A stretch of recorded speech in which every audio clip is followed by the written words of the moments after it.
Hello guys, this is your friend and we are back with a new fanfic. Which is, what if Naruto took Jiraiya's training seriously after the Sasuke Retrieval arc part 1? And if you enjoy this fanfic then please press the like button and subscribe to my channel for more fanfic like this. And now let's start the fanfic.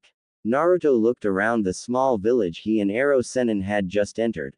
Like most of the villages he had been to in Hai no Kuni, Fire Country, the buildings were all made out of a mixture of wood and bricks, and were modeled in a Western style with flat rooftops and square architecture. Most of the buildings were shops that sold various wares and goods, which was obvious when Naruto observed the numerous people that were milling around looking in the windows. It had only been about a week since Naruto had left with Ero Sennin on this training trip and the two had already been in 2 other cities in Hai no Kuni. So what are we going to be doing here, Ero Sennin? Naruto asked as he looked up at the larger male. Jiraiya was a fairly tall man, standing at about 6 feet 5 inches, making him taller than most of the people in Konoha with the exception of Kakashi. He had white hair that spiked up before going down to about mid-back. It was held in place by a Hidia 8 with 2 horns and the kanji for oil on it. He was wearing a green gi under a red vest and had wooden geta sandals rather than the standard shinobi sandals. Jiraiya looked down at his student and scowled. What have I told you about respecting your elders, Gaki? Naruto shrugged. You'll get my respect when I feel you've earned it. So far all you've done is go to whore houses or peek on women and I have yet to actually learn anything from you. Jiraiya sighed at his student's rather apathetic attitude. Ever since they had left Konoha, Naruto had changed. He had become a lot more quiet than the loudmouth the Sennin had met during the Chunin exams. In fact, he hadn't spoken more than a few words since they left Konoha. It was like the loudmouth had suddenly vacated the boy's head and this new person took his place. Most of the time Naruto stared at nothing and seemed to be in deep thought. Jiraiya was not sure what was bothering his apprentice but figured that he would find out what was wrong in time. Alright, the Toad Sennin sighed. I have to meet a contact here who has some valuable information for me. After this is done I'll begin training you. How does that sound? Naruto nodded. That's fine. Jiraiya frowned at his godson's lack of enthusiasm but left it alone for now as he headed off. Naruto walked around the town, not really bothering to pay attention to where he was going at the moment. Truth was he had been thinking a lot, mostly about himself and how he had not really taken his training seriously. When he was in the academy he had been more concerned with playing pranks to get attention, which had seriously hampered his ability to learn.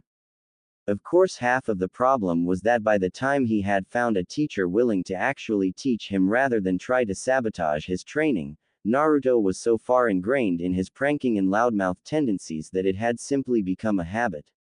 He shook his head and sighed, despite that it still wasn't an excuse for not bothering to learn when he was able to. Had he actually applied himself to learn what he could, he may have been able to keep Sasuke from leaving the village. There was another of his problems. Sasuke Uchiha had been someone he had considered a brother. He had always thought that even with the small rivalry they had going that they were still friends and always would be. That feeling had been dashed when Sasuke plunged to Chidori's into his chest not once but twice. Naruto was no longer sure if he could keep his promise to Sakura by returning the boy, not that it would matter anyways. Naruto was beginning to doubt that Sasuke would ever willingly return. Even if Naruto forced him to come back, he doubted Team 7 would ever be the same. Naruto shook his head of the morbid thoughts. Now wasn't the time to be dwelling on such things. Sasuke's defection had opened Naruto's eyes to the reality of his situation. He needed to get stronger. He had to train and try his hardest to become a real shinobi, not the loud brat who could not even bring back someone he considered a brother. As he was now, Naruto was lacking in every aspect of being a shinobi. Sure, he had the Rasengan, spiraling sphere, and Kage Bushin's shadow clones, but that was really it. In every battle he had fought so far, if it were not for the Kyuubi, Naruto knew he would have died. During the battle on the bridge, in the Nami no Kuni, Land of Waves, he had used it to fight Haku. During his fight with Orochimaru in the Forest of Death he had been forced to use it. His fight with Gaara, his fight with Sasuke, every major battle he had been in he had used it. Add on that he could not even use the Rasengan without the aid of a clone, he did not have proper control of his chakra and no set taijutsu style, or rather he just swung until he hit something. Naruto knew he had a lot of problems to fix. Looking up he found himself standing in front of a store that appeared to sell shinobi clothing. Naruto looked at his own attire.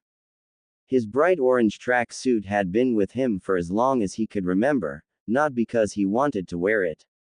No, despite the fact that orange was his favorite color and was good for getting attention, the only reason he wore it was because it was the only thing he could afford. All the stores in Konoha had blacklisted him, making it nearly impossible to get a decent set of clothing. Hell, the only food he could even afford was ramen, which was why he ate it all the time. Even these clothes he had were costly, the man who sold them to him making him pay 3 times the price most people would spend for normal clothes. Deciding that if he wanted to become a real shinobi he should look like a real shinobi, Naruto walked into the store. The shop itself was fairly standard. There were many racks in the store with different styles of shinobi clothes in various colors. There was also a few areas that sold weapons, most of which were the standard kunai, shuriken, ninja wire and basic sealing scroll. Unlike Konoha, this was not a ninja village, so they did not have any specialty clothing and weapons. Naruto began to walk around the store to see what he might like. He looked at various forms of pants first. He wanted them to be in a dark color. Looking at a few of the different styles and colors he decided to buy several sets of dark blue cargo-styled pants. They had several pockets that looked like they were designed to hold various scrolls and were of a sturdy material that would not wear down. The next thing he went to were the shirts. Looking through them he went with a dark blue and black colors. Buying several sets of both sleeveless and long-sleeved shirts so that he would have some variety before he moved on, looking to see if there was anything else he might want. He eventually bought several other things: a pair of black fingerless gloves with metal plates on the back, a pair of black combat boots with steel-toed tips and a sealing scroll so he could carry it all. Walking up to the cash register which had an old man sitting at it, Naruto set the clothes down. The old man looked at him and began to tally up the price. "That's quite a lot of stuff you bought, young man. The total will come up to 4,000 yen. Naruto reached into his pants pocket and pulled out Gama-chan, his frog wallet. Opening it up he looked to see how much he had. It was not well known, but Naruto was, despite not looking like it, was very stingy when it came to money. Living on the streets and having to be careful where he bought stuff and how much he bought, Naruto had been taught the value of cash. Right now he had 6,500 yen. He would be using about 2/3 of his savings, but in Naruto's eyes it was worth it. Taking out the necessary amount, Naruto gave it to the old man. "Excuse me, but do you have a place I could change?" Naruto asked, using a more respectful voice than he ever had before. "Yes, right over there." The old man pointed to a small changing stall that was somewhat hidden in the corner. "Thanks," Naruto replied, moving over to the stall. "No problem, young man." Naruto went into the stall and changed, opting to go for the sleeveless shirt instead of a long-sleeve one right now. He looked himself over in the mirror and nodded in satisfaction, sealing the rest of his clothes inside of the scroll he bought. Walking out of the store, Naruto created a cage bushin and told it to go find Jiraiya and tell him he was going to get some food. Walking around, Naruto eventually found a small stand that seemed to offer a variety of different foods. Naruto eventually settled on donburi with gyudon, beef, and began to eat. A few minutes later, Naruto blinked as the memories of his clone finding Jiraiya drunk off his ass with several girls hanging off the man hit him. What was that? Naruto wondered as he tried to figure out what had just happened. He had never had that happen when he made a clone before. Of course, normally when he made clones he would spam them out as if they were going out of style, so maybe he just never noticed. As he ate, he absently wondered if this could be used for training or if he only retained the memories of the clones when they dispelled. He would ask Ero Sennin when the man found him. A little while later said man walked into the stand and sat down next to him. He ordered a small bowl of ramen and waited for it to come. When it did he began eating for a bit before deciding to speak. We'll be staying the night here. Tomorrow we're going to leave early and start your training. Naruto nodded. Speaking of training, I noticed that I gained the memory of my clone when it dispelled. Ho ho, Jiraiya said with a small hint of surprise and pride, so you found out the secrets of the Kage Bushin Naruto turned to face Jiraiya with an incredulous look, so you knew about this? Of course I knew, kid, Jiraiya snorted. I've been waiting to see when you would figure it out yourself. Naruto nodded again, deciding not to bother getting bent out of shape about over not being told. Do you think I would be able to use it for training? Jiraiya looked thoughtful for a moment. That could work. With your reserves you could easily learn things in months that many others would take years to get down. Though I imagine there would be some drawbacks to this method of training. Like what? Naruto asked. Jiraiya spent the next hour explaining the drawbacks of using Kage Bushin to train. XXXXXXXXXXXX. 1 month later. Naruto grunted as he came up and did another set of push-ups. He had been going at them for about an hour now and was just about finished. It had been a month since he had learned the Kage Bushin method and Naruto's training had been progressing far faster than most people could ever hope to. Every day Naruto would create about 200 clones, half of them would go through the taijutsu kata that Jiraiya was trying to teach him. The style was called Hamingutori no Ken, hummingbird style, and relied on high-speed attacks that were designed to inflict significant damage on the weak spots of the body, such as joints. The other half would work on chakra control, which was easily Naruto's worst subject, with genjutsu being a close second. Naruto had been told by Jiraiya that because of his massive reserves, doing things like genjutsu and medical jutsu would be impossible. However, if he got his control up, Naruto should at the very least be able to dispel high-level genjutsu even if he could not cast them.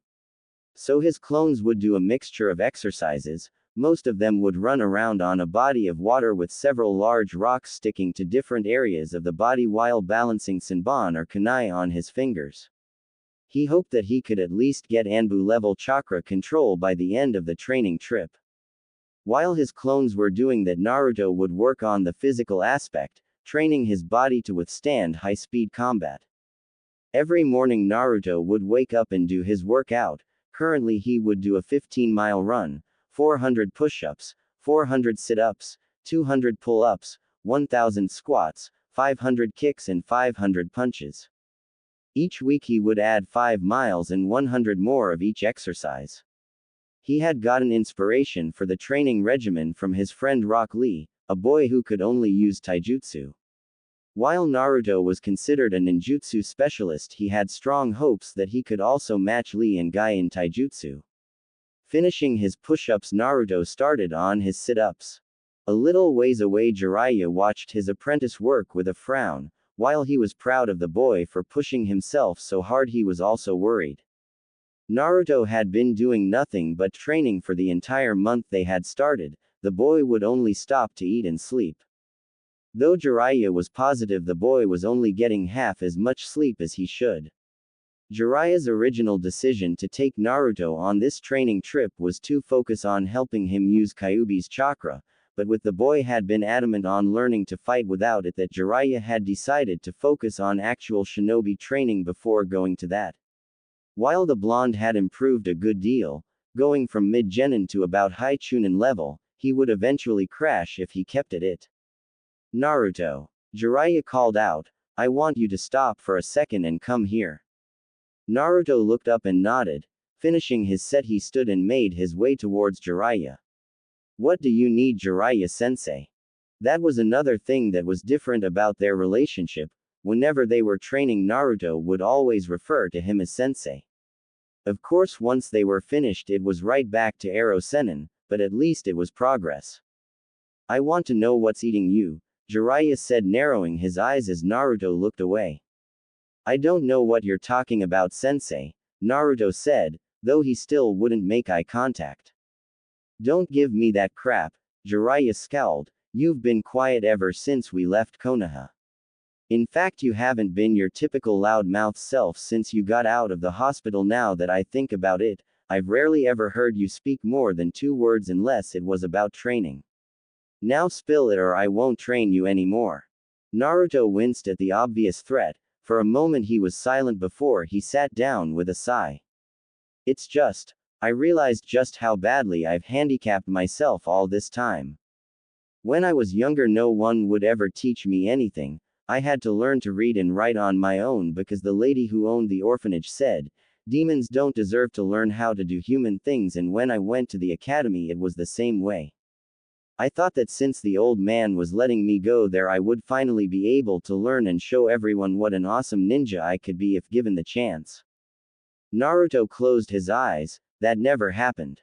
I was always sent out during important lessons or assignments. When they taught us taijutsu I was taught incorrect stances, the list for the things they did go on. I eventually decided to stop paying attention. I played pranks so people would notice me.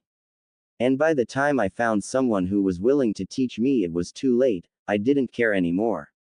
Sure, I always said I would be Hokage, but I never really worked at it. I want to change that. Jiraiya sighed as he realized what the problem was. He should have known that Sarutobi-sensei would not have been able to protect the boy like he should have. Jiraiya should have been far more adamant more about taking Naruto with him after the Kyuubi's attack. He was sure that a life on the move would have been better than a life of hatred. I suppose I can understand that, Jiraiya said, but you're still going to burn out if you keep this up. I know, Naruto sighed, but I can't help it. I want to become better. I don't want to be considered the dobi, the loser anymore. The Toad Sennin looked at his godson for a long while before a smile broke out on his face. All right then, get back to your training and I'll make sure you become the best shinobi in Konoha, if not the entire elemental nations. Naruto grinned before running back to his spot where he began exercising again. XXXXXXXXXXXXX. As soon as Naruto and Jiraiya entered the next town, the Toad Sennin immediately turned to Naruto. Listen, I'm going to go and find one of my contacts here so I can look for some information. You can wander around, just stay out of trouble, got it? He asked. Naruto rolled his eyes at the man. I'm not Uero-sensei. Jiraiya rolled his eyes at the new nickname. Apparently Naruto had decided that because Jiraiya had earned his respect he would give him the sensei title. Of course he later told the man that because he was still a pervert he would not be removing the arrow part anytime soon. I'll be fine, I'll just go and see if this place has any ramen, maybe do some training afterwards. Whatever, brat, Jiraiya stated as he ran off. Naruto, having been with the pervert for the last month, recognized that the man was heading towards the red lights district. Informant Mai, Naruto mumbled as he began walking around town. He didn't really bother taking in the sights. Having seen one city in Fire Country, he noticed that they all kind of looked the same. Instead he looked around at all the people. Even though he had been out of Konoha for over a month, actually having people smile at him rather than glare was a novel experience. He still was not really sure how to react, but he would occasionally return someone's smile with a tentative one of his own. As he was wandering he noticed something else that made him curious. He had passed several groups of girls his own age, and not one to be rude to anyone really, he had offered them a smile. This had the unexpected side effect of the girls doing two things. The first was for the girls to blush at him, the second was to huddle in whatever group they were in and start giggling while looking at him. He really was not sure how to react to this, having never had experience with girls aside from getting his face to cave in whenever Sakura hit him. He had not even touched a member of the opposite before. He did not count Tsunade Ba-chan, Shizune Ne-chan or Ayame Ne-chan, at least not without bodily harm done to him. And so he was left confused as he made his way around town, looking for a stand that would sell him some good ramen. After several minutes of searching, he finally found a stand that looked promising. He walked in and sat down at one of the stools. At the sound of his entrance the chef turned around and spotted him. "What'll you have, kid?" Naruto frowned as he looked over the menu. I'll have 5 orders of your miso ramen, 4 orders of your chicken ramen and 2 orders of your beef ramen to start. The man behind the counter just looked at him for a second, wondering if this kid had some kind of mental deficiency. Are you sure you can eat that much, kid? He asked. Naruto looked at him with his newly created, "Do you know who you're talking to?" Look, of course I'm sure, if I wasn't I wouldn't have ordered it. The man just looked at him before shrugging, "Well, if you say so." 1 hour and 23 bowls of ramen later, Naruto left the stand leaving a very happy ramen chef and the feeling of his wallet several pounds lighter. He decided to continue his walk through the city before finding a nice quiet place to train. He wasn't too worried about getting lost. Jiraiya somehow always knew how to find him even when the man was drunk as a skunk. As he continued, Naruto noticed he was getting more and more of those looks from the female population. He was not sure what they meant, but the looks had the odd effect of making him swell with pride, and at the same time want to run away screaming. Though, he could have sworn he had seen those looks before. He shrugged the thought off as he looked at some of the stores, wanting to see if they may have anything interesting. He didn't go into any of the stores right now, since he could not see anything interesting. Instead, he satisfied himself with window shopping to see if there is something he might want. As he was looking into one of the stores, he felt someone tapping him on the shoulder. Turning around, he found himself staring at a girl around his age. She had long light brown hair, green eyes and a decent figure for someone who he recognized as a civilian. She was giving him the same smile with that light redness across the cheeks that he had noticed other girls giving him as he had walked around the city. Naruto was really not sure what to say. He had next to no experience with women, so he was completely unsure what to do. He decided to be quieter than he usually was. After all, Sakura would hit him when he was loud, so there was no reason to assume other females would not do that either. "Can I help you?" he asked. He picked up several giggles coming from behind the girl. Turning his head slightly, he saw a group of them just a little ways away looking at the two of them. He did not know why, but this instantly had his danger senses going haywire, telling him to run and never look back. The girl continued to give him a small smile. "Actually, me and my friends were just wondering if you wanted to go shopping with us." Naruto blinked, opened his mouth, closed his mouth and blinked again. No one had ever asked him to do something like this with them before. It went without saying that he was stumped on what to do. "What?" he asked in a voice that sounded like he had not heard what the girl had asked. The girl talking to him could not help but think he looked extremely cute with his confused look. She started giggling again. "I asked if you wanted to go shopping with us." Naruto, for reasons he did not know, felt his cheeks become inflamed and he was positive he looked like a tomato. This was confirmed when the girl and her friends in the distance started giggling again. Naruto thought the giggling was kind of cute, yet at the same time felt it was the single most terrifying thing in existence. He was tempted to just run and hope these girls could not find him again to ask him, yet at the same time he had never actually spent time with anyone his own age outside of the academy and missions. "Sure, I'd love to with you," Naruto said as he gave the girl his megawatt smile. After all, it would be nice to hang out with people his own age just to be with them instead of on a mission or training. That was the wrong thing to say. Naruto was unsure what had happened, but he soon found himself being dragged by the arm to nearly every store in the city. The girls did not do any shopping, however they had decided to see what kind of clothes he liked to see them in. Apparently they wanted a guy's opinion or something. He wasn't quite sure since they were talking so fast it was next to impossible to understand them.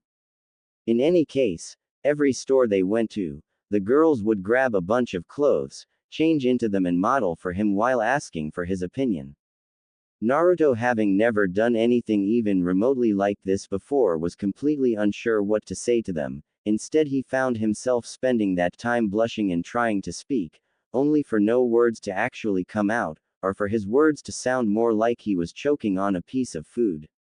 Unfortunately for him, rather than irritate them, This seemed to endear the group of females he was hanging out with even further.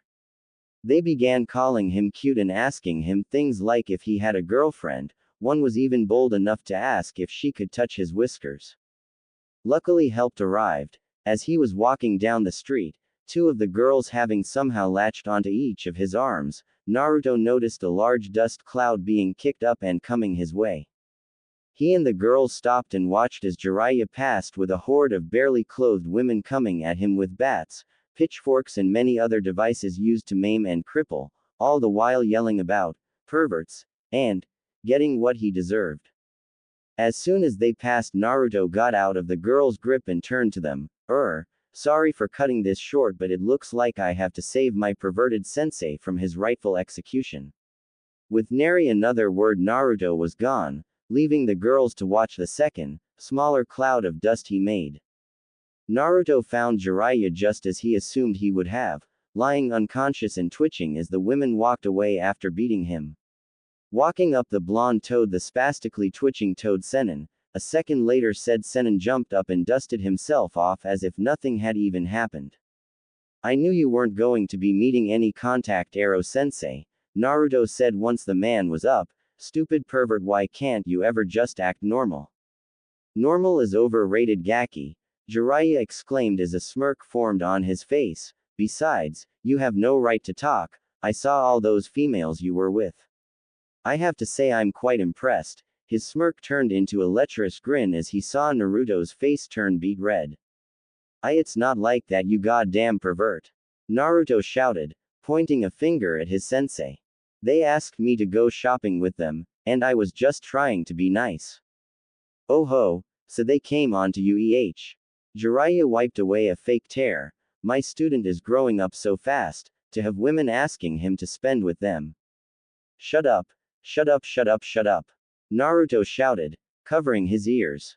Now don't be like that, Gaki, Jiraiya said with a grin. It's quite impressive what you did. In fact, I'm so impressed that I'm going to give you some tips on how to please women. As the two went to the hotel Jiraiya had rented before deciding to do his research, Naruto was forced to listen to his sensei giving him tips on how to please a woman. He tried not to listen to the man, knowing that all he was talking about was some perverted crap that he did not want to know. However, he somehow found himself listening anyways. Half of it he didn't even understand, having been sent out of class during the education course he did not actually know about. Even his infamous Orochi no jutsu was merely the byproduct of having seen the front cover of Ika Ika when he caught Oji-san reading it several times. Jiraiya had finished talking by the time they reached their room, and Naruto, being Naruto, used his way with words to form a comprehensible and well thought out sentence after listening. What the hell are you talking about, Ero-sensei? What in the hell is a? Is that like a cat? 'Cause I seriously hate cats.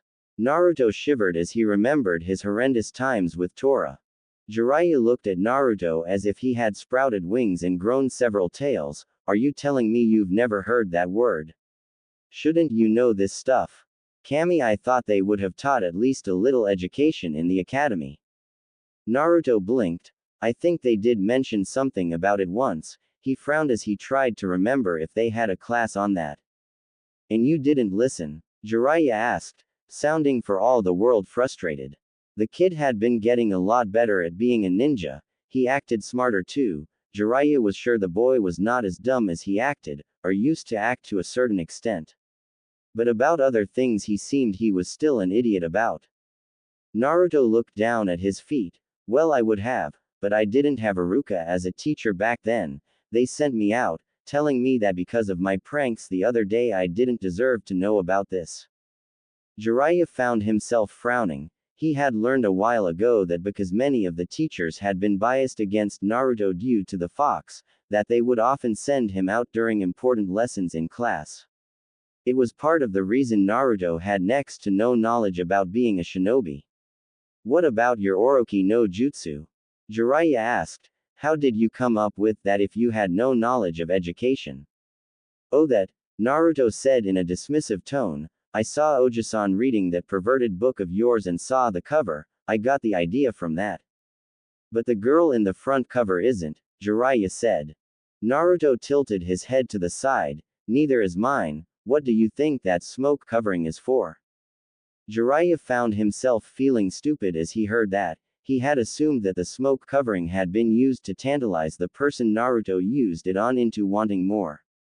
Apparently from what Naruto was saying that was not the case, and the only reason the smoke was there was because Naruto did not know enough about female anatomy to actually create those parts. This meant that his apprentice knew next to nothing about, or the opposite. It was both fortunate and unfortunate that Naruto happened to be with a man who made his living off of books that were little better than porn. Alright Naruto, Jiraiya said as he pulled out his first edition of Ika Ika Volume 1, I'm going to be teaching you all you need to know about women. As soon as Naruto saw the little orange book he knew he had to escape, he shot towards the window, hoping to make a quick exit. However Jiraiya was far faster than he was. Before the blonde even knew what was happening he found himself being tied to a chair and trying not to stare or listen to his sensei as he talked about and used his perverted book as a reference.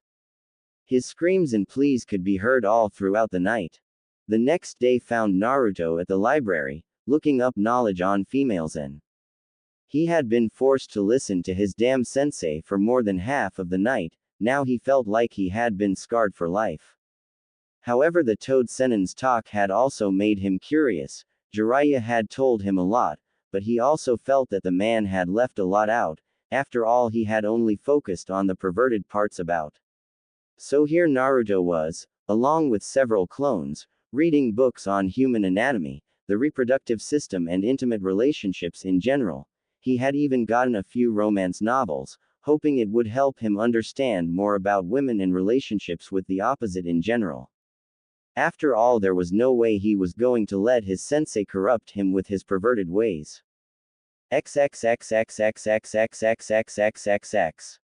6 months later. Naruto grunted as he was kicked in the face and sent flying backwards. Flipping himself in mid-air Naruto landed on his feet and skidded across the water. In burst of speed Naruto shot off towards Jiraiya, one hand going to his kunai pouch and the other began a series of one-handed seals. He threw several shuriken at Jiraiya before thrusting out his palm. Fuden. Ripusho. Wind release. Wind gale palm. The shuriken which had already been going forward at high speed soon became a nothing more than a streak of silver as they head for Jiraiya. The Toad Senin jumped out of the way, knowing how dangerous Naruto was when he used his wind element for anything. However Naruto knew his sensei would dodge.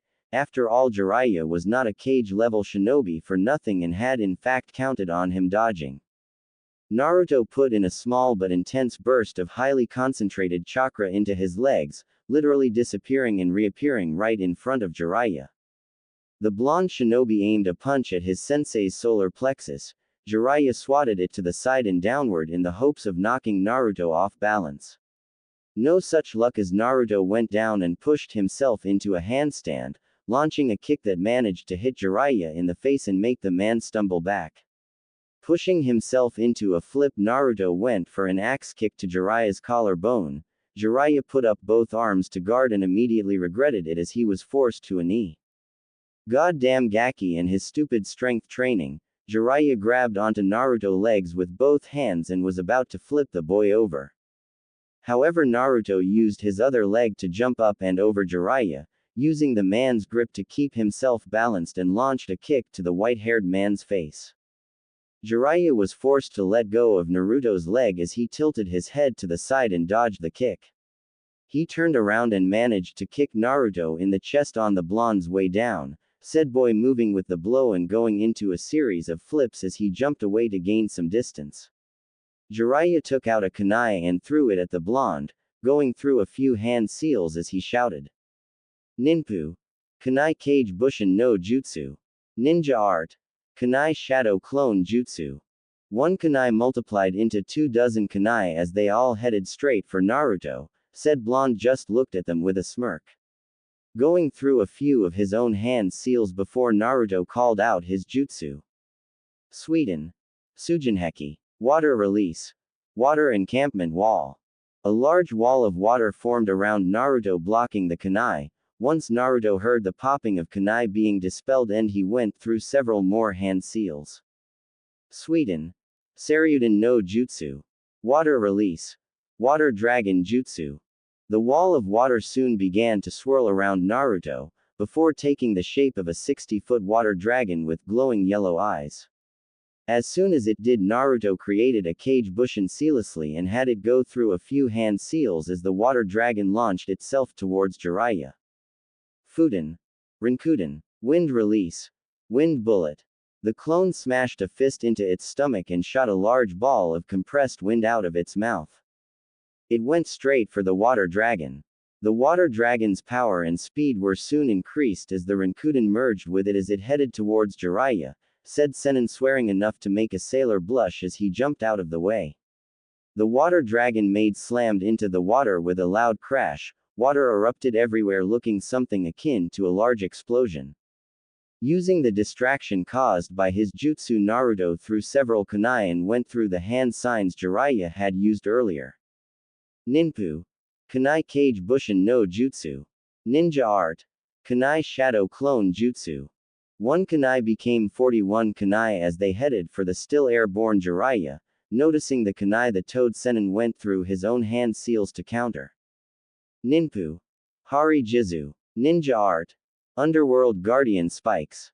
Jiraiya's hair wrapped around his body and became hard as steel as it deflected the kunai. When all the kunai were gone, Jiraiya whipped his still long hair around and called out another jutsu. Ninpu. Keisenban. Ninja Art. Hair Senban. Several hardened needles of hair were launched at Naruto, who took out 2 kunai. Spinning them by the rings, he went into his taijutsu stance with both kunai held in a cross guard. Naruto's hands soon became a blur of motion as he deflected the hair Senban away. Whatever he couldn't deflect was dodged as Naruto flipped and twirled in an amazing acrobatic display. When the Senban hailstorm died down, Naruto looked around, not seeing Jiraiya anywhere. He frowned before closing his eyes, trying to sense out the man's chakra. Having felt Jiraiya's chakra signature for 6 months now, Naruto could pick it up fairly easily. He finally found him, however his eyes widened when he realized the man was right under him. His realization came too late as Jiraiya came out of the water and smashed a fist right into Naruto's chin. Before Naruto could fly too far, he felt hair wrap around his body and harden, immobilizing him. Jiraiya grinned at his student, who was currently hanging upside down. The boy had come quite far in just 6 months. His physical abilities and taijutsu were now extremely impressive, definitely high Jonin level with all the work they had been doing to bring it up to snuff. His chakra control was also coming along nicely, being at around mid-Jonin level. Which was good, especially considering the fact that it grew at a near constant rate. However, it was Naruto's ninjutsu that took the biggest leap, particularly in the field of elemental manipulation. Jiraiya had decided that since the boy was doing so well, they would get started on learning elemental nature manipulation, something that Jiraiya had planned on having Kakashi teach the kid when they returned. Now he was glad that he didn't go through with that plan. Since Naruto appeared to have 3 elements, Fuden wind, Suiden water, and Raiden lightning. It had been a shocking discovery, and Jiraiya had to wonder if it was some kind of bloodline or if it just came from his parents. Minato had been a Fuden user starting out, but had later learned to use Raiden during the Third Great Ninja War. And Kushina had an affinity for Suiden jutsu, so he supposed it was possible, but it still didn't make much sense. He actually planned on having Naruto tested when they returned to Konoha in 3 years. If he did have a Kekkei Genkai of some kind, it could cause problems. Jiraiya shook his head. He would worry about that later. Nice job, Gaki, but you're still too early to beat me. Naruto gave Jiraiya a pout before it turned into a grin that instantly put the Sennin on guard. Oh really? Naruto asked right as Jiraiya's eyes widened. Shit. Jiraiya jumped out of the way just in time to dodge a large explosion as the now identified cage bushin he was holding blew itself up. As Jiraiya landed, he felt cold steel against his neck. He couldn't help but chuckle. You've been waiting to use that tactic, haven't you? Naruto grinned as he put his kunai away. Well, yeah, You tend to immobilize me a lot with those hair techniques of yours, so I figured it would be a good way to beat you. Jiraiya nodded as they had sparred quite often. By now it was obvious that Naruto would know Jiraiya's tactics. That was going to be an issue since others would not fight like he did, nor would they pull their punches. He would need to have Naruto gain some experience. Maybe he could see if Tsunade would give them some missions to accomplish. You're getting better, Jiraiya complimented as he thought about how to give Naruto some real-life experience. Anyways, let's set up camp for the night. Tomorrow we'll head into a town a little ways off. Alright, Ero-sensei, Naruto said as he grabbed several scrolls from his kunai pouches. XXXXXXXXXXXXX. Hey Ero-sensei, Naruto said as the two sat around a campfire. What is gaki? He asked as he took some meat off the spit over the fire and began to eat. I was wondering, Naruto started as he ate some of his own food, do you think that it's possible for me to bring Sasuke back? Jiraiya sighed. He had expected this to come up soon. Naruto had recently been getting quiet and contemplative again, which had not happened since the first month of their training.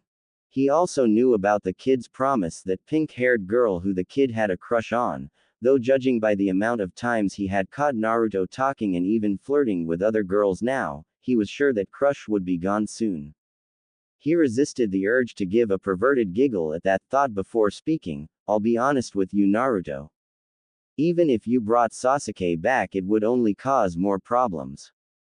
Sasuke is like Orochimaru in many ways. He desires power and will do anything he can to get it. I don't need to remind you of how he had nearly killed you trying to leave for that traitor.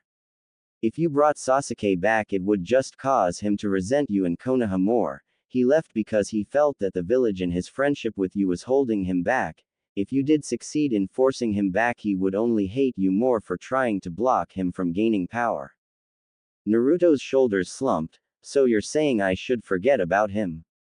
Jiraiya patted the boy on the shoulder. I know it's hard. Hell, when I tried to bring Orochimaru back and failed, I was just as hurt as you were. But being a shinobi, and especially if you want to be Hokage, means that you sometimes have to make hard decisions. Naruto nodded to himself. It had been on his mind a lot recently. He had a feeling that this would be the case but had wanted a second opinion. He didn't like it. He had wanted to bring his best friend back, but if that was not possible, it would be better to forget about him. I understand, Naruto said with some conviction. I was wondering, do you think we could extend the training trip?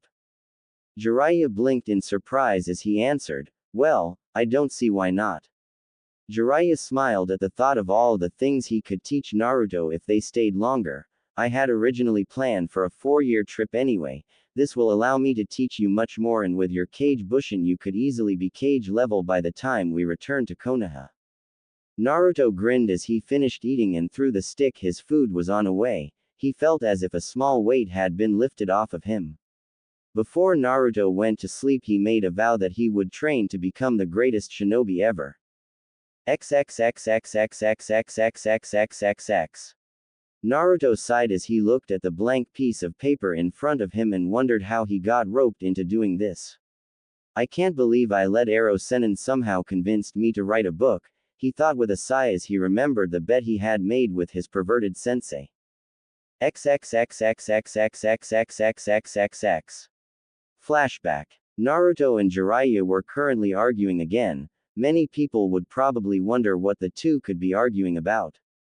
The answer was quite simple. Jiraiya had just been caught peeping again, and because Naruto needed his sensei to teach him, he had ended up bailing the fool out, again. This was the 1,700,560th time that Naruto had been forced to do this, and he was getting sick of it. Sweet Kami Ero-sensei, can you for just once in your life not go peeping in the hot spring and act like a pervert? Naruto yelled in the middle of the heavily populated city in Tasuki no Kuni, Land of Fangs. Shish, Jiraiya whispered as he looked around, seeing many of the women currently glaring at him. Keep it down, brat. You're gonna make it harder for me to pay, do my research if you yell like that and alert all the ladies. Good, maybe if they don't go to the hot springs you won't go peeping, Naruto stated. Then perhaps you can actually write a good book that's not perverted. Hey, are you saying my books are bad? Did I stutter? You damn brat, my books are the best and everyone with half a brain knows it. Then how come all the women absolutely hate your books? Asked Naruto, who grinned when he got a glare from his sensei. Besides, I could write a book that would sell 1,000 times more copies than your perverted crap. Ho ho, that's a good one, Gaki. Would you care to bet on that? What are the wages? Jiraiya went into a thinking pose.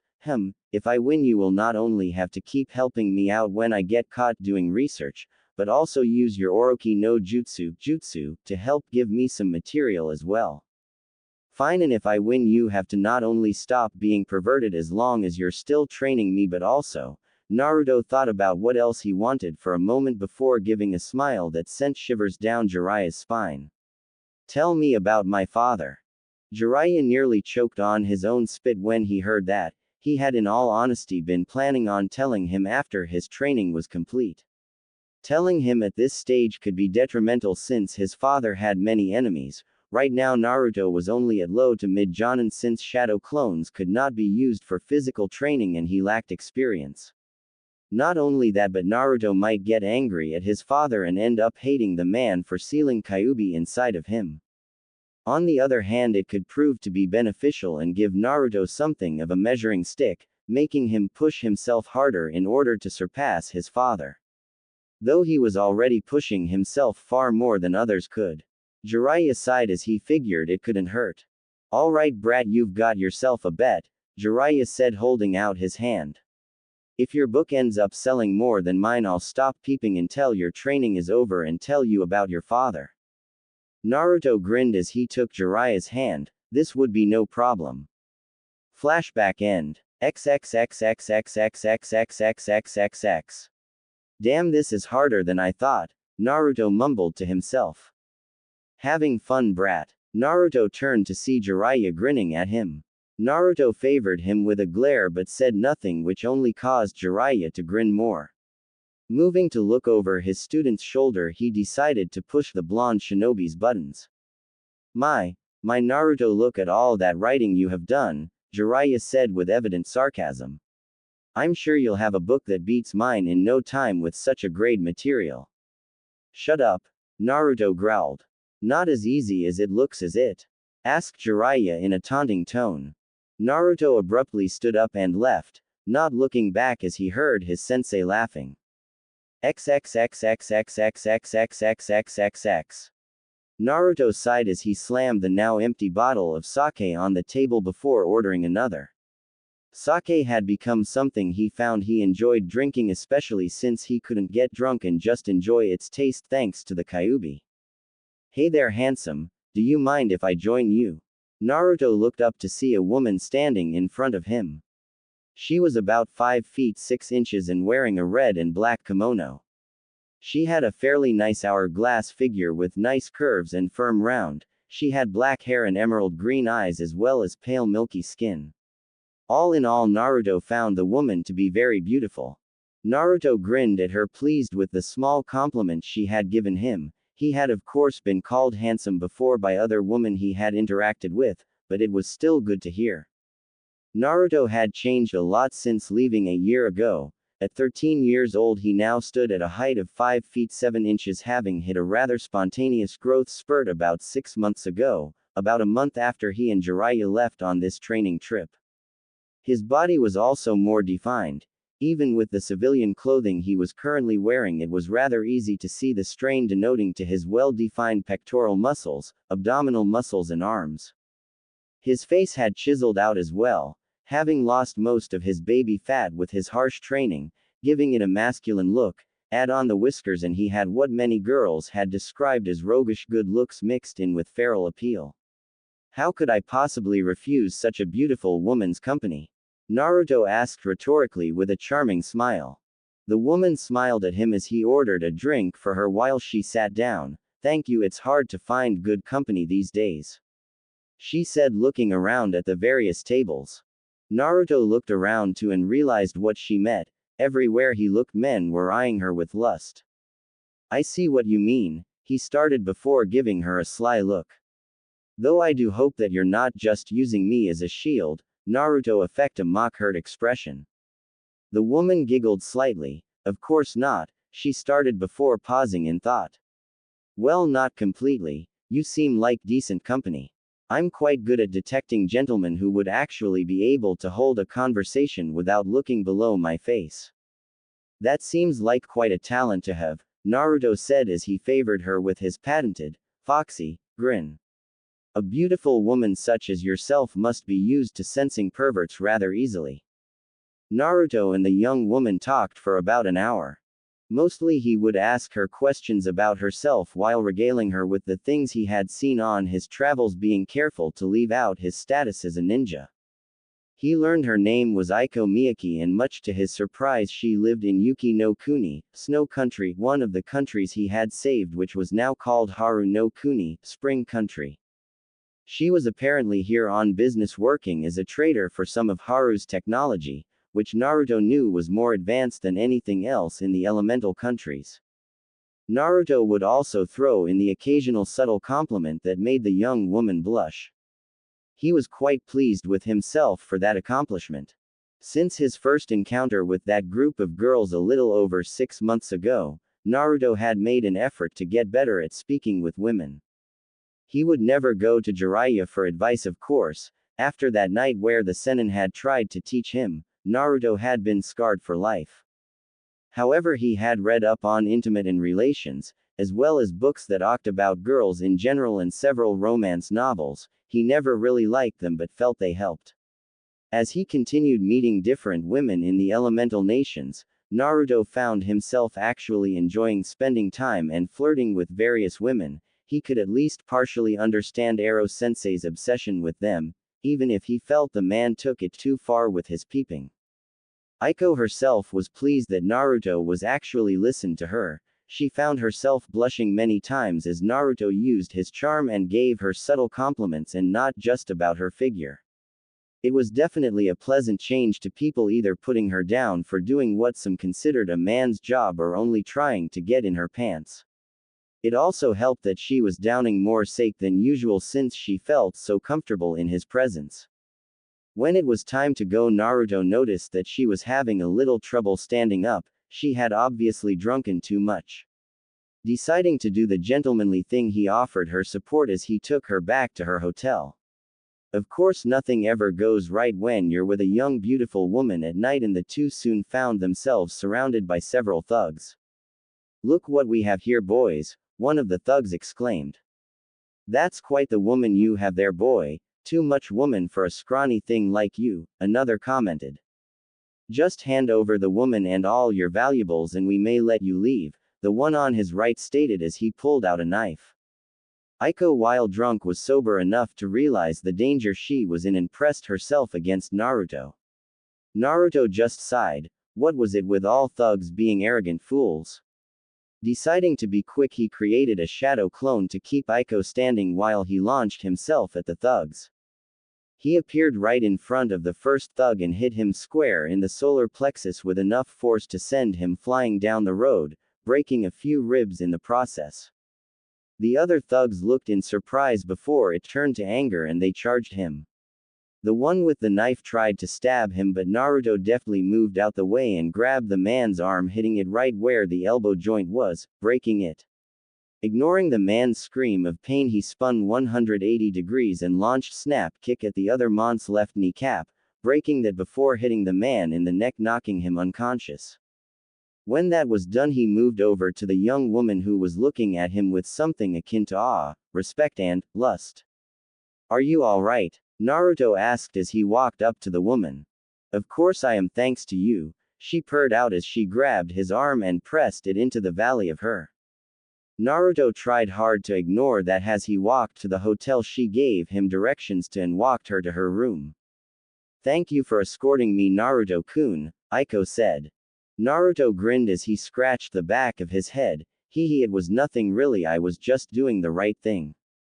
Aiko gave him a coy and seductive smile as she leaned into him, wrapping her arms around his neck and pulling him close. I think such behavior deserves a reward, she said. Naruto shivered as her breath hit his lips and found himself getting rather stiff in his lower region.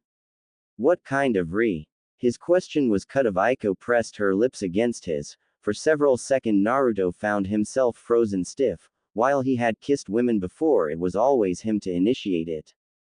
Thankfully instincts began to take over as he started kissing back. As Aiko moaned into the kiss, Naruto licked her lips asking permission to enter. When she opened her mouth to grant him entrance and he tentatively probed her mouth. Wrapping his arms around Aiko, he became more emboldened as she moaned into his kiss.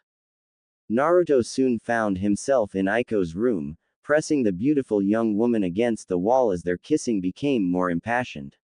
Aiko moaned as Naruto brought his mouth away from hers and began to lick, nip and bite her neck. The young woman began to pant as she grabbed fistfuls of his hair and started to grind herself against Naruto's increasing bulge. It wasn't long after that they found themselves on her bed, where both of them eventually lost their clothes. Not that either cared at this point, as passion and lust had taken an inexplicable hold over the pair. Naruto had one last thought before he completely succumbed to his growing lust. Thank Kami, I learned an anti-pregnancy jutsu from that medical book. XXXXXXXXXXXXX. Naruto held in a groan as the light from the window hit his eyes. Opening them slowly, he realized that he was in an unfamiliar room. He nearly panicked before he started to think rationally. Last night was fairly hazy and the last thing he remembered was escorting Aiko to her apartment. It was then he heard a content sigh and felt something trying to burrow its way deeper into his well-muscled chest. Looking down, he saw a mop of messy black hair. That's when he remembered last night. He couldn't help but blush at remember what had happened. After Aiko had kissed him, they had found themselves giving into the feelings of passion. He remembered having with the young woman for 4 hours straight before they had pretty much passed out in her bed, as well as all the positions they had done it in. Naruto was actually surprised with himself, not just the fact that he had been deflowered, but also that he had lasted so long, though he was also quite proud of himself. The blonde had been curious about for a while, ever since he created his Oroki no Jutsu actually, and when he left to go on the training trip he had decided that this was his chance to learn. Of course he didn't want to go to Jiraiya knowing the pervert would completely corrupt him, so he did the only thing he could. He picked up multiple books and read. One of the things he read was that most men do not last long, especially their first time. Though Naruto always did have high stamina, so maybe it was just brought over to his drive. He heard a groan as Aiko stirred in his arms before lifting her head up and rubbing her eyes. Good morning, Aiko-chan, Naruto said, hoping that he would not get beaten for what happened. Sometimes women could become violent and she had been drunk so she might not even remember last night. Aiko looked at him and for a moment Naruto was afraid he was going to be on the receiving end of the female fist of fury. However, she just gave him a saucy smile. Good morning to you too, Naruto-kun, I hope you enjoyed last night. Naruto gave an internal sigh of relief as he grinned at her. I had a very good time last night. I hope that you enjoyed it as well. Naruto's answer was a steaming kiss on the lips, which soon turned into a small makeout session. It lasted for a while before Naruto realized he had to go or Jiraiya might start searching for him, and the last thing he needed was that pervert to see this.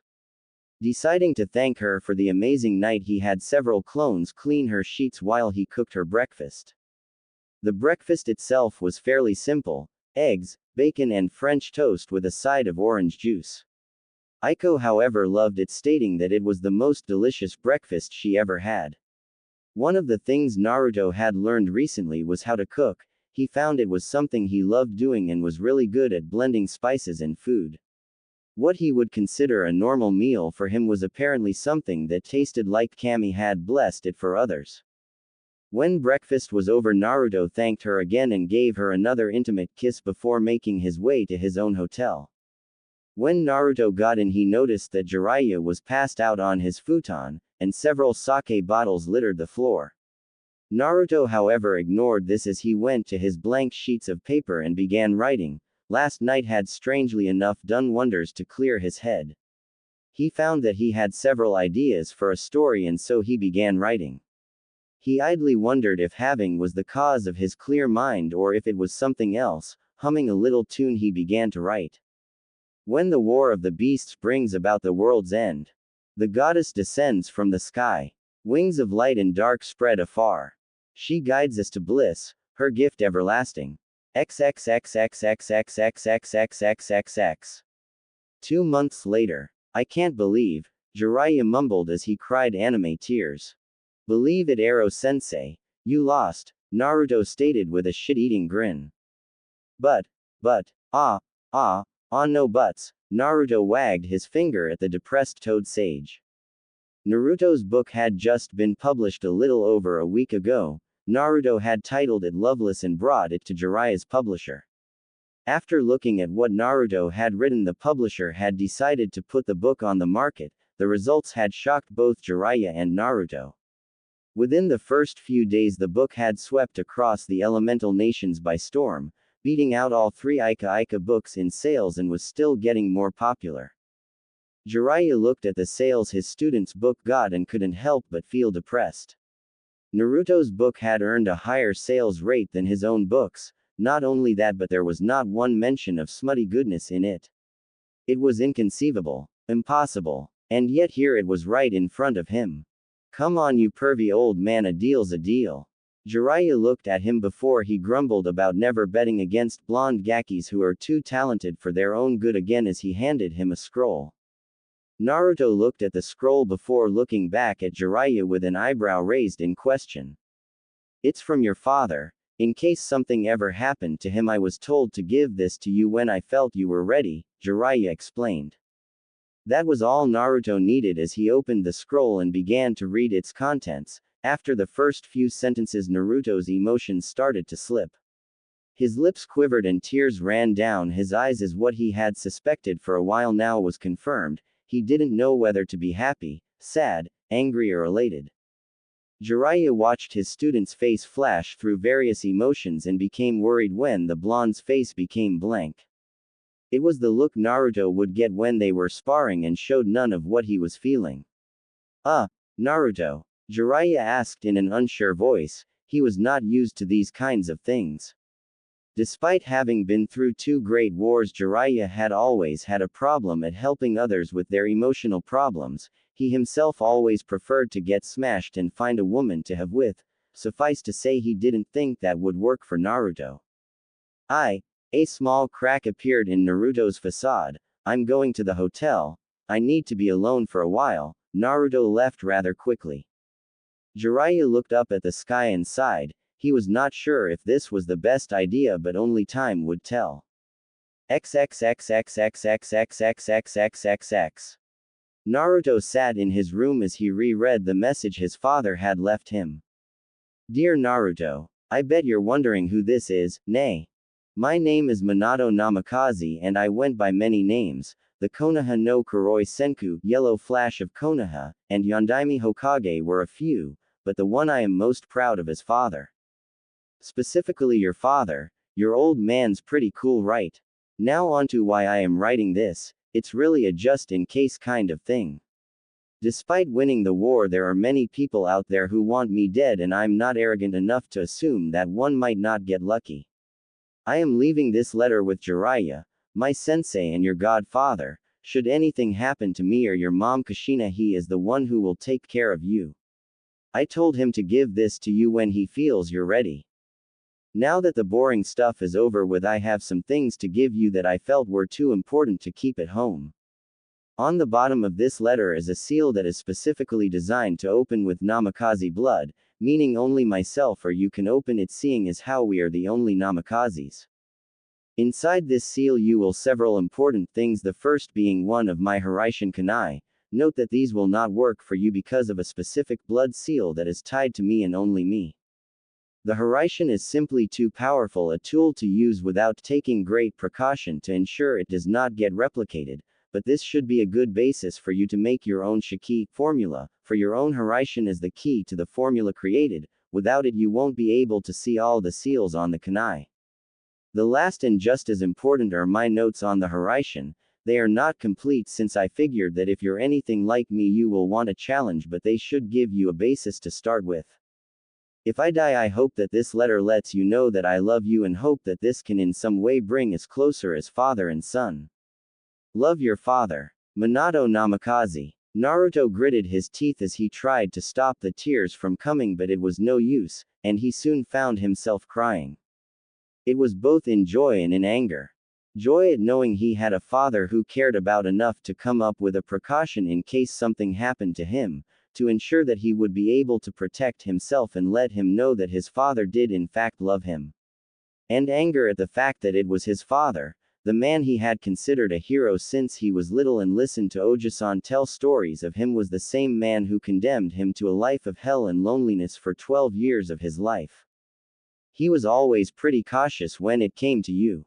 Naruto turned around to see Jiraiya leaning in the doorway, his arms crossed and a rare serious expression on his face. What? Naruto asked as if he had not heard what the man had said. He made that for you the moment he found out Kushina was pregnant. Jiraiya continued, sitting down on the edge of the bed. I don't think I've ever seen him or Kushina as happy as they had been when they heard she was going to have a baby. So I should just forgive and forget?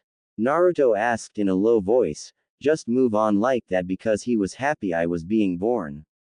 I've lived in loneliness and pain for 12 years of my life because my own father sealed a giant 9-tailed demon fox in my gut. Maybe you can forgive something like that so easily, but I can't, Godfather. Jiraiya winced at the way Naruto said the man's title. Jiraiya knew he had not been much of a godfather to the blonde. He could have disobeyed his sensei and the council, taking Naruto with him and nurturing the boy into the man he should have been, but he had not done that. Naruto, I wanted to tea.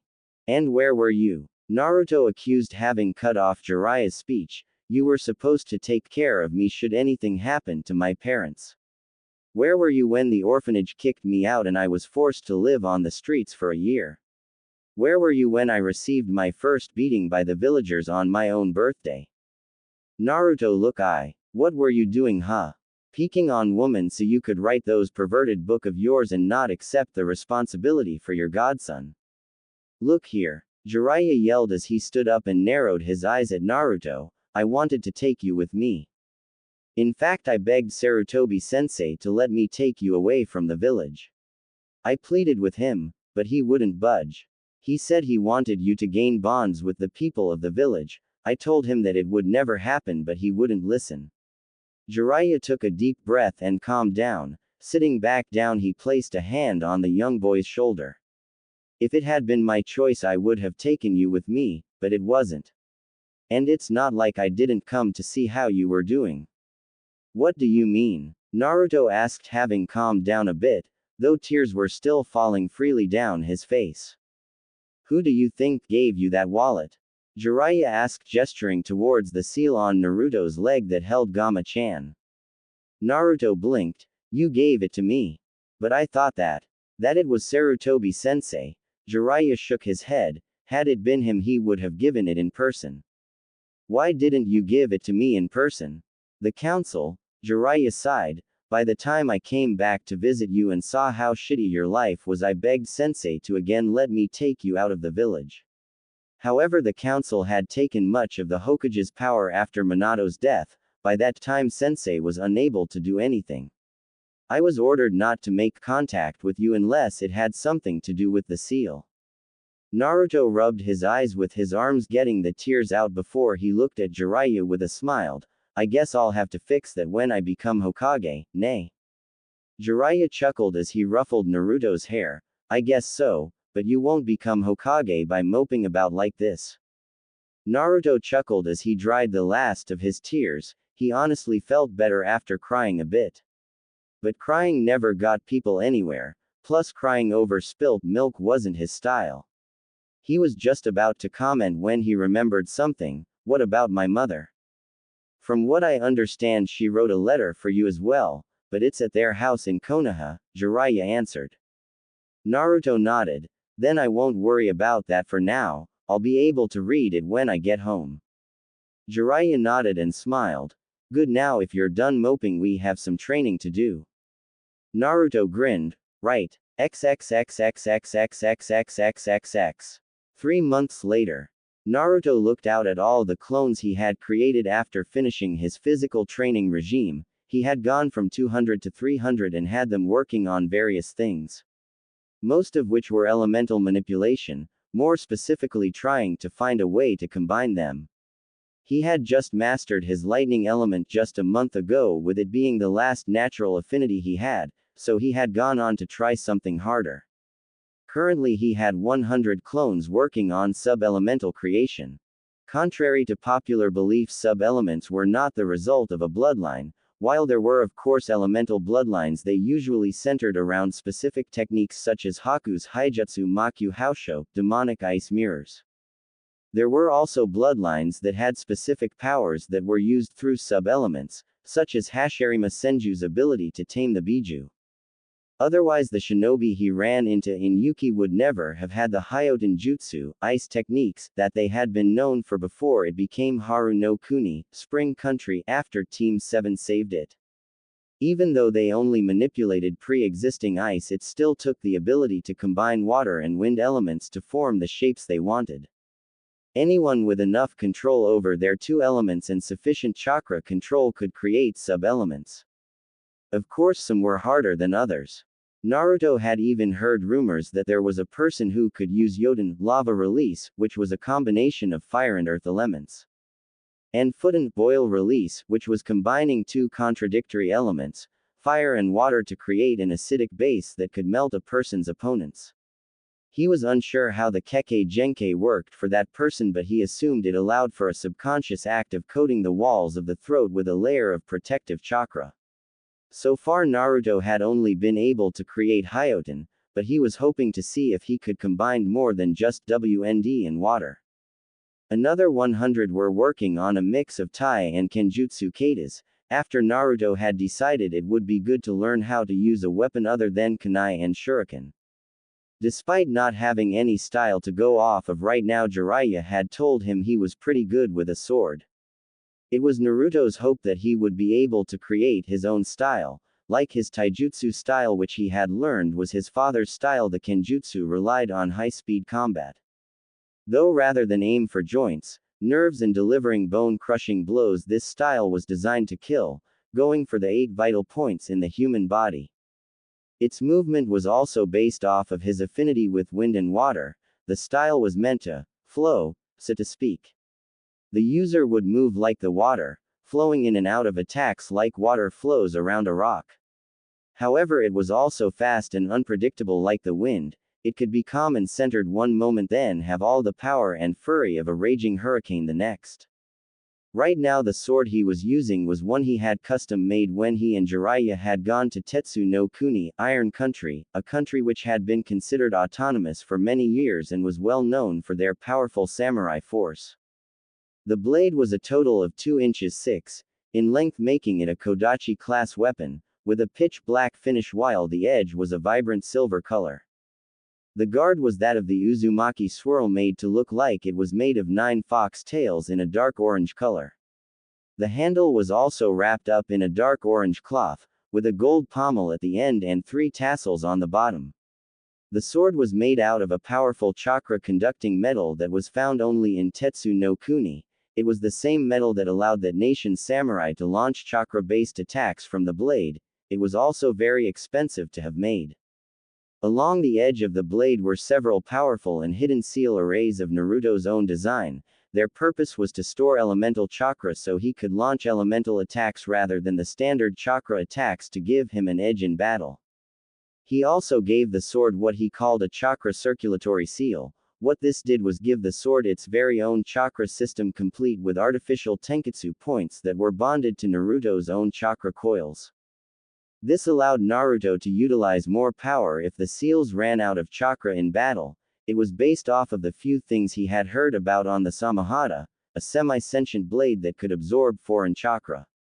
Though Naruto's was not semi-sentient, it was connected to Naruto in a way that most swordsmen would never be with their swords. he had given it the name Susanoo, God of Storms.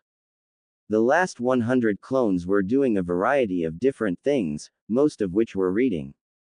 Naruto had found an immense desire to learn after wanting to change himself. He would read anything from tactics and shinobi history to politics and gardening, not limiting himself to just shinobi-related subjects. However, other clones were doing things like playing shogi to help work on strategy, jotting down notes on ideas for a new jutsu or seal, or even trying to create a new seal. Though those ones had to be replenished often as they usually had rather explosive results. Naruto turned his attention back to the notes in his hand. It was the one thing he had continued to have troubles with and the one thing he refused to use Kage Bushin to help recreate at all. Of course, it was also a very linear technique, so creating a bunch of clones would be next to useless for this jutsu. It was the one thing that he was striving to recreate, the prized jutsu that had made his father feared throughout the elemental nations and earned him his title. The Flying Thunder God, or Hiraishin. Unfortunately for Naruto, his father had left very few notes on just what exactly the Hiraishin was. The notes were vague, adhering to describing what the jutsu did but not tell him much on how it was created. What he did know was that through the means of a Shiki formula, and the use of his father's infamous tri-prong kunai, Minato was able to utilize a space-time ninjutsu that allowed instantaneous teleportation. Naruto assumed the principle behind the technique was similar to the Kuchio's no jutsu, summoning jutsu, in that it revolved around space-time manipulation. So far, Naruto had only made a minuscule amount of progress in the jutsu, since he had nothing to go off of except a description on what it did in the kunai with the Shiki, though he was using a summoning array to start as a basis. Hey Naruto, it's time to pack up. Naruto looked up to see Jiraiya waving at him. Standing up, he made his way over to his sensei. We're leaving, Naruto asked as he created a Kage Bushin and dispelled it, letting his other clones know to dispel themselves in groups of 10 every 5 minutes. Yep, Jiraiya said with a smirk. It's been about a year and I think the only thing you're really missing is experience. Naruto blinked. So we're going somewhere I can gain experience. Jiraiya looked at him and grinned. Not us, you. Jiraiya had sent a message a while ago about giving Naruto a long-term mission to help him gain experience, and he had just received a reply. Kiri, Mist, was apparently still locked in a civil war with Kekkei Genkai on one side and the Mizukage on the other. Mei Terumi, the apparent leader of the bloodline side, had petitioned Konoha for help, hoping that their love of bloodlines would give her some support. Normally, Konoha had a policy of non-aggression and keeping out of international affairs that did not involve them. However, with Jiraiya's recommendation that Naruto needed to experience some things, Tsunade had hesitantly given this mission. Me? Naruto asked in confusion. He was unsure what Jiraiya meant by that. Where will you be? I have some business to take care. Tsunade assigned me a covert operation to gather info on the different hidden villages to see which ones are a threat to Konoha and find out more on Akatsuki. It will be easier for me to sneak around without you. No offense, but while you're a damn good fighter, you can't speak for shit. Hey, Naruto pouted, puffing up his cheeks comically. I was able to paint the Hokage monument in broad daylight and not get caught until I was done. I think that shows how skilled I am. Jiraiya chuckled. True, but this is not Konoha I'll be going to. Many of these places are most likely not friendly and a few may kill you for who you look like. Naruto was silent as he thought about that. It was true that he was starting to look more like his father. Each day that passed he grew more and more like the man. No doubt if Iowa or some other country that harbored a grudge against his father were to see him, they would send assassins out. Naruto was not stupid anymore. He knew that while he was strong, at least mid to high Jonin by now, he was far from invincible. He could hold his own well enough against Jiraiya, but even when the man went all out, he held back some so as not to kill Naruto. Others would have no such compunction and would no doubt not hesitate to kill him. It was also as the man said, he lacked the experience to make full use of his abilities, and that could cost him. So where will I be heading? Naruto asked, having decided this would be a good opportunity to see how well he could do against someone other than Jiraiya.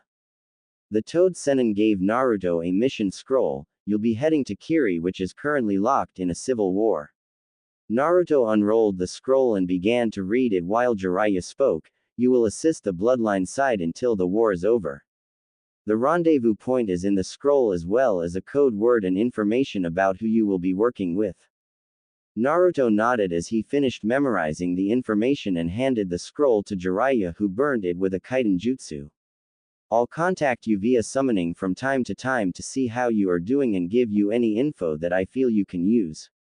Make sure you stay safe. Okay, Gaki. Jiraiya finished. Naruto nodded. Don't you worry, Ero-sensei, I'll do my best. Naruto readjusted the hood to his cloak as he got off the ship he had gotten passage on. Bringing a hand up to his face, he also made sure his face mask was in place to hide his whisker marks before looking around. The port town he was in had definitely seen better days. The ships that would normally be bustling in and out of the port were almost non-existent, with there only being 1 or 2 ships in the dock. Most of the buildings were run down and had rust staining many different areas, making it obvious they either did not have the resources or the people to maintain appearances. The people were even worse off. As Naruto began to walk to the meeting point, he saw more homeless people in this port than he did when Gato had been terrorizing Nami no Kuni, Wave Country. Many of them were sitting off to the sides of the street, begging for money or food, while others were hidden in back alleys and side streets. What was worse was that Naruto could see whole families who were homeless, little children who were even more malnourished than he had been when trying to scrounge a living in the streets of Konoha. Just the sight of seeing how terrible these people had it and knowing there was nothing he could do to help alleviate their pain right now was heartrending for the young man. Out of the corner of his eyes, Naruto saw several figures hopping from the roofs. Ninja with the Kurigakure, Hidden Mist, Hidia 8. He took a moment to watch as several patrols passed by, most likely looking for bloodline rebels and/or dissidents. Naruto watched the ninja as they passed, trying to get a feel for their emotional position. Living in the streets, Naruto had picked up the unique ability to detect what others were thinking and feeling to a certain extent, an ability that had saved him from a number of beatings by drunken villagers in the past by allowing him to avoid the more unsavory people who would wish him harm. Many of the faces on the ninjas here were an open book. The blonde was pleased to see that most of them seemed to feel just as bad as he did about the situation. While their faces showed no emotion, their eyes showed too much. It had always been said that the eyes are the gateway to the soul. For people like Naruto, that had never been more true. Their eyes showed guilt and sadness over what was happening here. Small flickers of eye movement as they flicked their eyes over to some of the homeless people showed that they too wanted to help. Naruto knew they most likely couldn't because the Mizukage had more than likely threatened to kill their families. It was strange. Naruto had heard that during the beginning of his reign the Yondaime Mizukage was one of the most compassionate cages. Naruto did not know what would cause him to change so profoundly. However, the evidence of the man becoming corrupted was right here for him to see.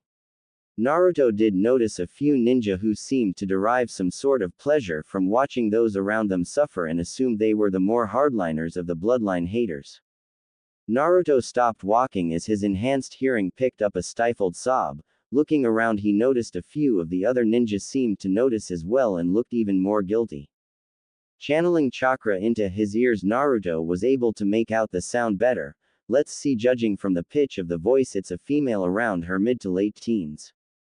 The sobs sounded pained and Naruto could also hear fear in it. Having never been one to stand by when someone was in that much pain, Naruto put more chakra into his ears to locate the source of the sound. Walking into a small alley, Naruto looked around. When he was sure no one was following him, Naruto disappeared in a gentle breeze. Reappearing on the roof, the blonde crouched down and activated one of the few genjutsu he could do. It was more of a genjutsu, ninjutsu hybrid, much like the standard henge that is taught in the academy. Rather than affect the mind of an opponent, it affects the surroundings of the area. Channeling chakra into the oxygen particles in the air, masking and camouflaging the area around Naruto to make it seem as if there is nothing there, making him invisible to all, but the most powerful of cage-level ninjas are those with dujutsu and enhanced senses like those of the Inuzuka clan. It was a technique Naruto had been taught by Ero Sennin, who used whenever he tried to peek on women, though Naruto understood it had many applications in stealth and espionage as well. Making sure he would not be spotted by any of the ninja that were passing on the roofs, Naruto continued on his way towards the sobs, which were now becoming much louder and clearer. Naruto eventually found the source coming from an abandoned warehouse of some kind. There were no ninja that he could see in this area, but he knew that did not mean anything. He looked towards the second-story window, which is where the voice was coming from. Dropping off the building he was on, Naruto quickly moved towards the warehouse.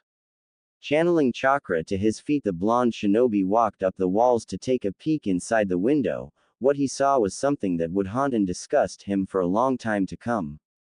Inside was a young woman who couldn't be more than 16 or 17 years of age. She had long dark brown hair, which seemed to be the standard hair color in Kiri, and vibrant green eyes. Her skin was a pale milky smooth color, and she had a figure that Naruto had seen on some of the civilian supermodels that Ero Sensei was with on occasion. At least the woman's eyes would have been vibrant if it were not for the fear in them and the tears that were flowing out of them freely. Her skin, which would probably have looked perfect and beautiful, was instead black from multiple large bruises that covered most of it from her neck to her legs. Her face had several welts and bruises, no doubt from being hit and smacked multiple times. The obvious source of this woman's fear and pain was right in front of her, a man who looked to be in his mid-30s. He had a medium height and medium build, with black hair and brown eyes. The man was obviously a Kiri shinobi, since the man was still wearing his Hidia 8 on his head, however everything else was gone. The man was completely and currently in the process of raping the young woman. Judging from the bruising on her, some of which looked several days old, this was not the first time he had done so. Naruto's blood began to boil as he gnashed his teeth together hard enough that the coppery and tangy taste of blood came to the blonde as his gums began to bleed. Naruto had always held a deep-seated respect for women that sometimes bordered on worship. He was not sure what it was about them that made him feel this way, but it was part of the reason he had never raised his hand to Sakura when she would hit him. Sure, Naruto was not a virgin anymore and had in fact slept with several girls in the past year, but he would never do anything unless the woman he was with wanted to. To see some man, no, a monster, doing something like this to an innocent young woman was nearly enough to send him on a killing spree of every shinobi in this village. Closing his eyes, Naruto quickly reined in the impulse and took several deep breaths. Even if he tried to, he would not be strong enough to defeat an entire town of ninja. He could not do anything about them right now. He looked into the window. While he may not be able to do anything about this town, but he could at least help this woman. Ha ha ha, come on, you know you love it. Kurai Mushishi laughed as he listened to woman sob and cry. A Jonin of Kiri for nearly 10 years, Kurai was considered a sick bastard even by his peers. He had become a genin at an early age and had risen through the ranks fairly quickly. It had at one point in time it had been the man's hopes to become a member of the Kiri no Shinobigatana Nananshu, 7 swordsmen of the mist, before they had fallen from grace. When they had been disbanded due to the betrayals of nearly all the shinobi in that group except one, he had just opted to find some other way to gain glory. While he had yet to find glory, he had found several ways to entertain himself. He looked down at the young teenage girl he was pounding himself into. Her pleas were like music to his ears. Ah, did I ever tell you how you are K? He was cut off from speaking as a pair of hands wrapped around his head, one covering his mouth and the other on the back. With a quick twist, the hands snapped Kurai's neck and let him fall out of the girl and drop to the floor, revealing Naruto, who was glaring at the corpse as if hoping it would spontaneously combust. Taking his attention off the now dead shinobi, Naruto looked over at the girl and winced. She looked like she was going into shock, no doubt from seeing someone die. Her eyes were wide and she was starting to hyperventilate. He made to move over to the girl and help treat her wounds, but stopped when she turned her attention to him and began backing away. Please, don't hurt me. The girl's voice chocked as she continued to back away, despite the fact that she was already pressed against the head of the bed. Please, I don't.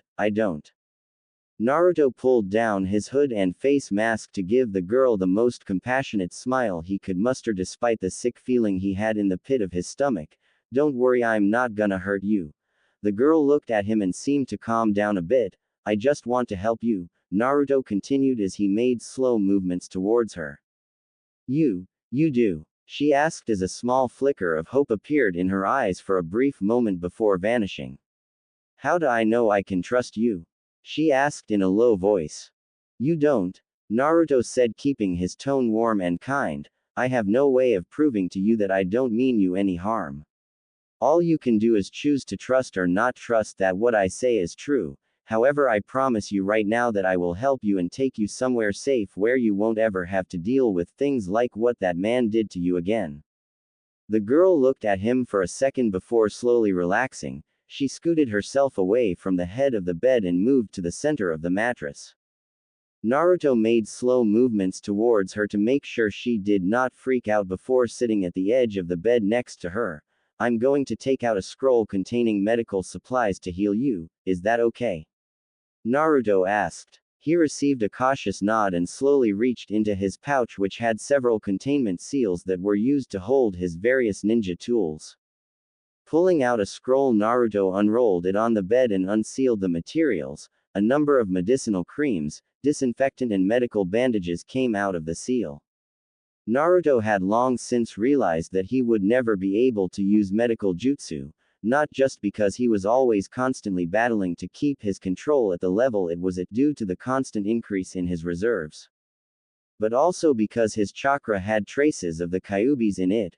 While the minuscule amounts did nothing to him since he has had the fox since birth, they were incredibly toxic to others. Still, that did not mean that he would not do the best he could to make up for his deficiency in this area by becoming adept at the creation of healing ointments and herbology. Naruto picked up one of the tubes containing one of his own personal creations. To make up for his lack of being unable to use healing jutsu, Naruto had long since decided to try and make a healing cream based off of his own abilities of regeneration. Naruto had always known that he healed quickly. Wounds that would take weeks for others to heal were gone in hours, and ones that took months to heal disappeared within a day.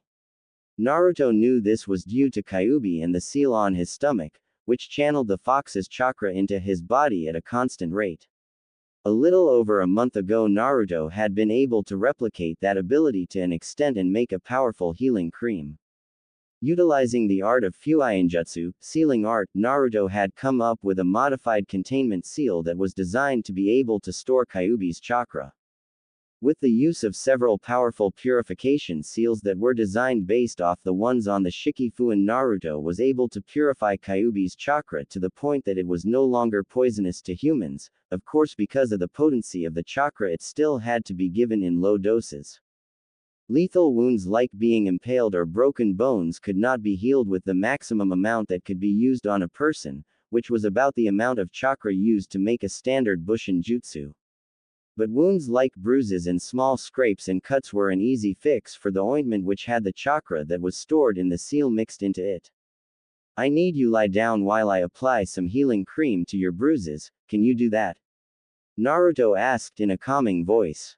The woman nodded and laid herself down on her back as Naruto uncorked the lid to his ointment. Dabbing a little on his fingers, he lightly rubbed them together so the chakra in the cream would activate. He began to gently rub the medical cream on the girl's stomach, which was the area with the most bruising. The young woman hissed in a bit of pain before the healing effects kicked in, causing her to relax. In a few minutes, the large black bruise that had been on her abdomen was gone. Naruto continued applying the cream to the various bruises before moving on to the cuts, using a disinfectant before using the cream. When it was done, the blonde wrapped the larger cuts in bandages, making sure all the wrappings were secured and covered as he allowed himself to feel a small amount of pride. If he were honest with himself, he had far more respect for healers like Tsunade Ba-chan, rather than warriors like himself. After all, it was easy to take a life and far harder to save a life. Can you stand? Naruto asked as he held out his hand to the young girl. She hesitated for a moment before taking it and standing. The young woman let out a yelp of pain as she began to fall. Naruto wrapped an arm around her waist and gently lifted her up while being careful not to touch her bandaged areas. Naruto sighed. Her legs were probably broken. Would you like me to carry you? The woman looked at him and bit her lip. It was obvious she still had a distrust of him because of what that Kiri shinobi did, not that Naruto could blame her. He waited patiently for her to answer. You promise you won't do anything? Naruto smiled. I promise. The woman closed her eyes as she seemed to come to a decision. When she gave a nod, Naruto reached into his pouch, channeling chakra into one of the seals. He pulled out a large cloak, wrapping it around her to cover her modesty. He gently lifted her up in a bridal carry, making sure her head was resting comfortably on his shoulder. Without hand seals, Naruto created a cage bushin with mental orders to destroy any and all evidence of the three of them ever being here. With a nod to its creator, the clone went to work. The woman in his arms began to nod off as Naruto left through the window, feeling lulled by the comforting and warm aura that the blonde possessed. Before she fell asleep, a stray thought crossed her mind. I don't even know your name. She looked up at Naruto to see what she now realized were some of the most beautiful blue eyes she had ever seen as he gave her a soft smile. The last thing she heard before falling asleep was, "It's Naruto." XXXXXXXXXXXXX. Outside for what felt like the 100th time today as he waited for the person who was supposed to lend them aid to arrive, whoever it was extremely late. In the ninja world, this usually meant one of three things: they had gotten caught up in something. This could be caused by anything from simple forgetfulness to getting into a fight with other shinobi, with neither of those being very good. They hadn't even gotten here yet. Given the trouble it took to get into Kiri, their support had been given some leeway in this. Ao had been given a week to stake the place out, with today being the last day. Or the final thing that could have happened: this person had been killed on his way here, either before or after they got here. Crossing his arms, Ao began to tap his fingers, a dull rhythm against his arms. This was unbelievable that someone would take this long to get here and not even have the courtesy to send a message. Back in his day, people were prompt about being on time to any important engagements like this. A nudge on his shoulder brought Ao out of his mental ramblings. Looking towards one of the men in his squad who was with him for this assignment, Ao saw him nudge his head.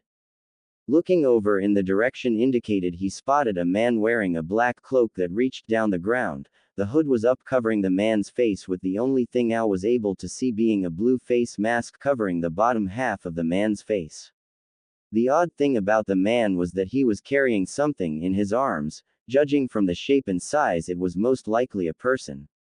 Ao activated the Byakugan in his left eye, spotting the 3 whisker marks on each cheek as he used the Dujutsu's X-ray vision. Ao relaxed ever so slightly.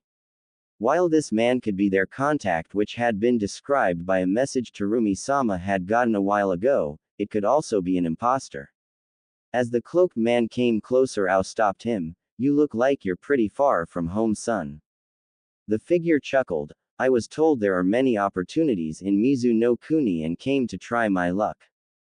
The voice sounded younger than he expected, but Ao visibly relaxed as he heard the password. He would still need to be weary, but at least now they could move on. You're later than I thought you would be, Ao said, watching as the man shifted his attention to the form he was carrying. Now that he was not paying as much attention to their support, he took the time to notice that the figure the man was carrying was a person, a woman to be exact. Sorry, the man said, I was held up. Ao sensed the underlying meaning to his words and couldn't help but wince. While most of the people on the Mizukage's side were forced to fight, there were others who were not above committing such atrocious acts. Well, I suppose it's fine since you're here, Ao began, still back in my day. XXXXXXXXXXXXX. Naruto sighed as he set the young woman down on the bed in the medical room of the main base to the rebel faction. He looked over towards Ao and nodded. The two of them soon walked out of the room and made their way down a long hallway with various doors leading to places like storage and living spaces. Now that he was not worried about his charge, Naruto turned his attention to the man who he had met at the port. Ao was a middle-aged man with a patch over his right eye and talismans in his ear with the kanji for Sho Ukatamwa, to hear, on both sides. Naruto was able to spot the rather intricate-looking seal that was hidden within the kanji. Given the chakra Naruto could feel emanating from under the man's eye patch, the blonde assumed he had a transplanted dujutsu like Kakashi.